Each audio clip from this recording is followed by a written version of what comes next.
जय श्री कृष्णा, राधे राधे। मैं आप सभी का आपके अपने चैनल पर हार्दिक स्वागत करती हूँ। आज मैं आप सभी के समक्ष ज्येष्ठ मास महात्म्य अध्याय 11 सुनाने जा रही हूँ। अगर आपको मेरी वीडियो अच्छी लगे तो प्लीज़ लाइक करना और ज़्यादा से ज़्यादा वीडियो को शेयर करना और सब्सक्राइब करना। आज की वीडियो में हम सुनेंगे गंगा महात्म्य वर्णन की कथा। अगर आपने अभी तक इससे पहले के 10 दिन की कथा नहीं सुनी है तो आप मेरे चैनल पर जाकर सुन सकते हैं। ऋषि लोग कहने लगे कि हे स्कंद जी, सभी योग पापों का नाश करने वाले हैं और पुण्य को देने वाले हैं, तो फिर ज्येष्ठ मास को कैसे ज्येष्ठ कहा गया? तो विधि पूर्वक कहिए। स्कंद जी कहने लगे कि हे ऋषियों, ज्येष्ठ मास शुक्ल पक्ष की हस्त नक्षत्र से युक्त 10वीं तिथि के दिन लोक प्रसिद्ध गंगा जी के श्रवण में से अवतीर्ण हुई थी। राजा भगीरथ घोर तप करके पाप नाशिनी गंगा जी को लाए, इसीलिए ज्येष्ठ मास सब में श्रेष्ठ है और शेष योग ज्येष्ठ मास के सहचर अनुचर हो। ऋषि लोग कहने लगे कि हे स्कंद जी, भागीरथ जी किस कारण घोर तप करके गंगा जी को यहाँ पर लाए था? पृथ्वी पर पहले कहाँ स्थित हुई? स्कंद जी कहने लगे कि जब समस्त ब्रह्मांड का निर्माण करने के लिए विष्णु भगवान ने नाभि कमल में से ब्रह्मा जी को प्रकट किया, उस समय ब्रह्मा जी एक हाथ में कमंडल और अन्य हाथ में वेदों को धारण किए हुए थे। तीनों लोगों को पाप रहित करने के लिए वहाँ का जो पवित्र जल था, वह जल पवित्र करने वाली विश्वजननी गंगा कही जाती है। ब्रह्मा जी के कमंडल से प्रकट होने वाली गंगा ब्रह्मा जी के साथ विष्णु भगवान के चरणों से प्रकट हुई, परंतु जब ब्रह्मा ने कमल से गंगा को नहीं निकाला और बहुत वर्ष व्यतीत हो गए, किसी समय दैत्यों ने तीनों लोकों को जल से भर दिया। उस समय इंद्र आदि समस्त देवताओं ने मधुसूदन भगवान का पूजन किया। इस पूजन से प्रसन्न होकर भगवान ने कमंडल से जल से तीनों लोकों को स्थापित किया। इसके बाद विष्णु भगवान के चरण कमल से गंगा जी प्रवाहित होकर निकली। हे तपोधन, जब तक गंगा जी दृष्टिगोचर न हुई, उससे पूर्व भगवान शंकर अपनी जटा को सुदृढ़ बनाकर उसमें गंगा जी को धारण किया। गंगा जी शिव जी के साथ योग होने से द्विज यानी पक्षी रूप हो गए।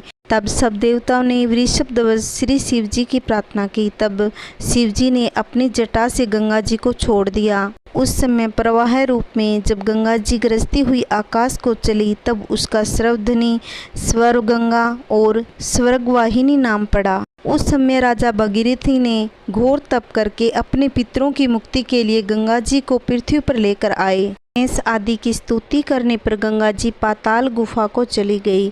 उस पाताल से राजा भगीरथी द्वारा लाई गई, इसीलिए गंगा जी का नाम भागीरथी पड़ा। जब राजा जानू ने गंगा जी का पान किया तो उसको दक्षिण कान से निकाल दिया, तब उसका जगती तल से पुरुषा जाह्नवी नाम पड़ा। यह गंगा तीनों लोकों में भ्रमण करती है और तीनों लोकों की रक्षा करती है, इसीलिए जगत में इसका नाम त्रिपथगा पड़ा।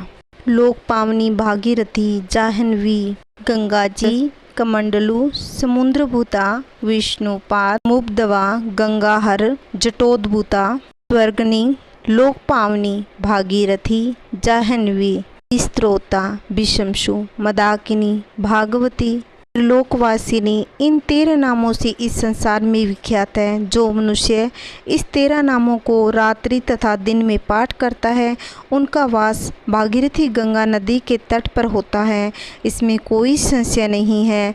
जो नित्य स्नान के साथ नामों को पढ़ते हैं, उनको गंगा स्नान का फल प्राप्त होता है। इन नामों के पदों से जो नित्य नमस्कार करते हैं, वे सब पापों से मुक्त होकर अंत में शिवपुर कैलाश को जाते हैं। मृत्यु के बाद निश्चल मन से भक्ति के योग से बंधन से मुक्त हो जाते हैं। लोग स्वर्ग लोक को लांघते हुए ब्रह्म पद को प्राप्त होते हैं। जो मनुष्य अंत समय इन नामों से अभिमंत्रित कर जल को अपने शरीर पर सिंचन करते हैं, उनको पातकी होने पर यमराज के दूत नहीं छू सकते। गंगा के महात्म्य कहने में कौन असमर्थ हो सकता है? यदि आकाश के असंख्य मच्छर के समान अधिक संख्या में मुख हो तो वह मनुष्य गंगा महात्म्य कहने में असमर्थ हो सकते हैं। आज का हमारा ज्येष्ठ मास महात्म्य अध्याय 11 गंगा महात्म्य वर्णन समाप्त। कल की वीडियो में हम 12वां अध्याय रसपान करेंगे।